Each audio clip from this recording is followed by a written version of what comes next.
Assalamualaikum Mbak Muiz. Waalaikumsalam Nah, warahmatullahi wabarakatuh. gimana kabarnya pagi ini? Alhamdulillah. Garut sejuk, Malang juga sejuk. Malam Rata-rata sejuk. sama ya. Saya kalau Jawa Barat itu pernahnya ke Serang.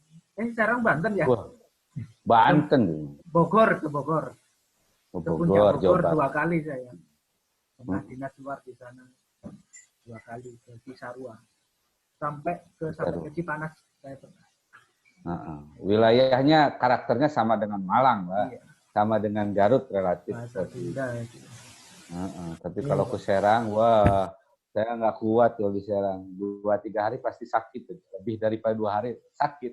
Adaptasi. Itu perjalanan dari Garut ke Serang berapa jam kira-kira? 4-5 jam. Kalau ke Bogor lewat lewat tol itu kan keliling dulu. Kalau misalnya jalurnya yang jalur nasional dulu itu lewat Cianjur. Kalau yang sekarang tol langsung ke Jakarta dulu, belok ke Bogor misalnya, seperti itu relatif lebih cepat. Kalau jalurnya jalur yang dulu itu ke Padalarang, Cianjur, sebetulnya deket, tetapi karena jalurnya banyak motor, Muter-muter gitu ya. kendaraannya kantong, nggak muter. Tapi karena daerah-daerah padat lah, lalu lintas sehari-hari masyarakat. Jadi relatif lebih macet, malah lebih dari 6 jam kalau nggak salah. Oke, kita pagi ini ngobrol-ngobrol santai ya. Tidak serius-serius ini, kita saling bertukar ide. Mohon Yep. maaf Pak Mus ya, saya pertama kali melihat Pak Mutis di live streaming itu ada sedikit a priori. Orang ini kok bukannya bicara. Dulu kan pernah baru masuk langsung statement ya. Baru Ya. masuk live streaming tiba-tiba langsung bicara. Saya pernah berpikir ini kan nggak sopan, harusnya itu kan yang lama-lama udah masuk di streaming harusnya dikasih kesempatan kan, tiba-tiba bicara itu.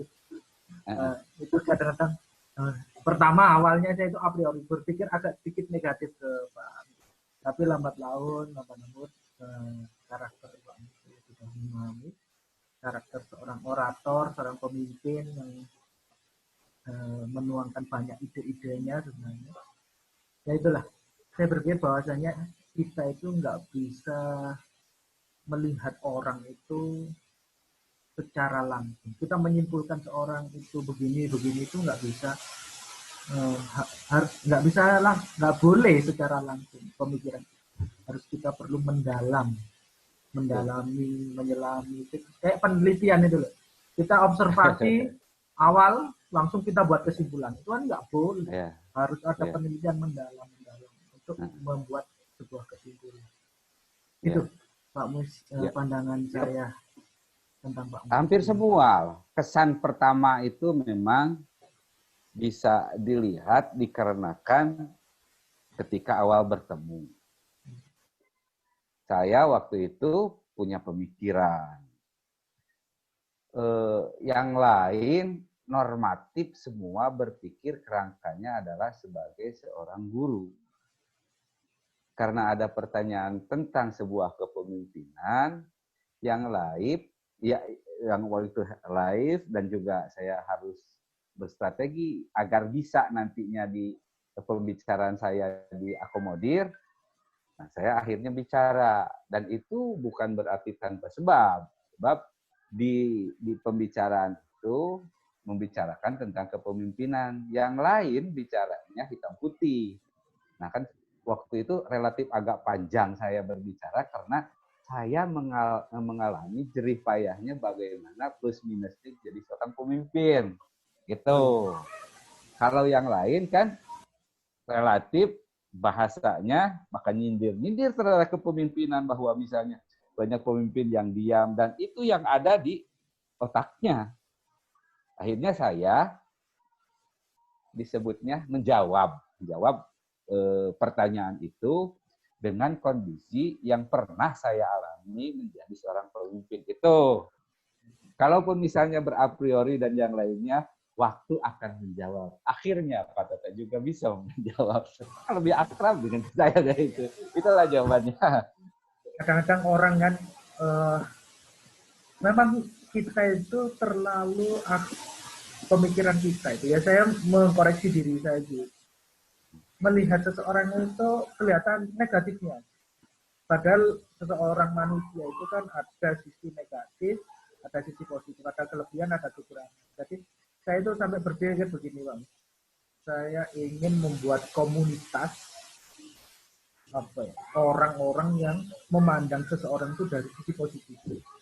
Sampai ingin positif society gitu, masyarakat yang berpikir berpikir positif, thinking positive society.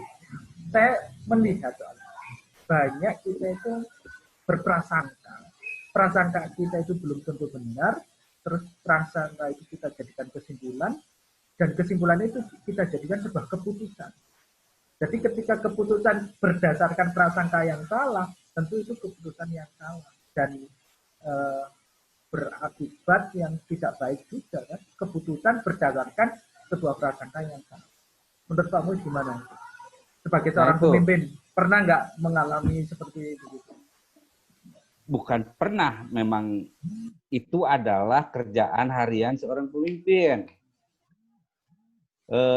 Tren apa ya, ucapan yang sekarang muncul dalam tanda petik ujaran kebencian dalam mengomentari sebuah keputusan itu memang hari ini sangat membabi buta.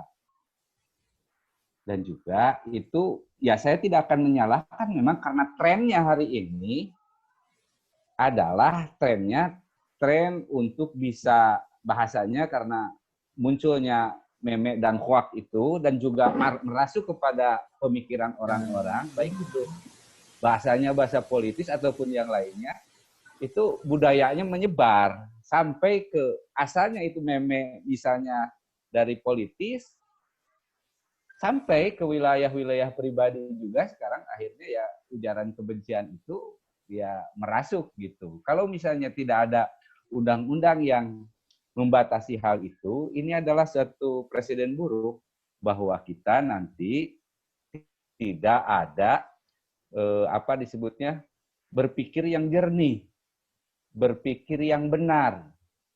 Banyak rekan teman yang memang kapasitasnya ya seperti itu dikarenakan dia pola pikirnya tergusur oleh zaman yang memang sekarang ya seperti itu.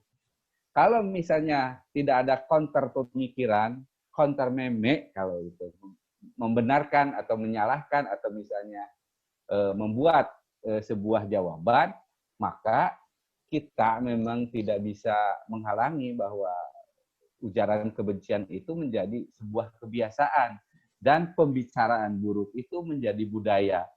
Kita tahu kan budaya kita sebetulnya budaya orang Indonesia itu ya taposoliro, saling menghargai. Nah, kalau tidak dibatasi oleh satu lembaga yang memang khususnya ini loh negara, maka memang akan tergerus budaya tepok seliro kita, saling menghargai kita, bahkan agama juga misalnya. Ya, seperti itu. Dan juga memang sangat banyaknya sekali media sosial yang tidak bisa dibatasi hukum-hukum lah gitu. Pori-porinya itu pori-pori kehidupan dalam sendi ke media sosialan itu sekarang bebas aja seperti itu. Akhirnya ya tidak ada frame, tidak ada. Kalau misalnya bahasa saja sekarang sudah berubah. Bahasa yang asalnya kita bahasa santun, sekarang bahasa itu subhanallah saya menilai itu sangat pesat kejelekannya. Tapi kalau budaya kalau skupnya diperkecil di lembaga kita aja atau di boleh. lingkungan kita aja. Kadang-kadang kan kita melihat seseorang ya, anak buah kita atau teman kita melakukan sebuah atau kita mendapatkan informasi tentang anak buah kita dari seseorang. Informasi itu berupa ketidakbaikan, kejelekan. Terus kita kan mempengaruhi pemikiran kita, benar nggak ini? Terus apa kita itu tiba-tiba menyetujui berita buruk dari seseorang tentang teman kita atau kolega kita atau anak buah kita, terus Atau kita perlu konfirmasi dulu? Menurut kamu gimana? Ya harus dikonfirmasi biar objektif, tidak subjektif. Informasi itu bisa benar dan salah kalau pembenaran dan atau kesalahannya itu belum terbukti secara real. Tetapi kita juga harus bisa melihat apa makna dari sebuah informasi itu. Dari berbagai sisi ya?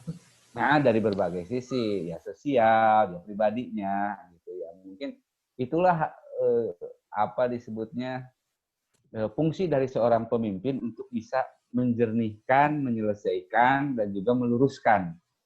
Tapi yang paling utamanya makna dari sebuah informasi itu untuk apa? Akhirnya kita nanti bisa juga berpikir bahwa oh iya memang punya unsur di balik punya unsur X di balik sebuah informasi itu.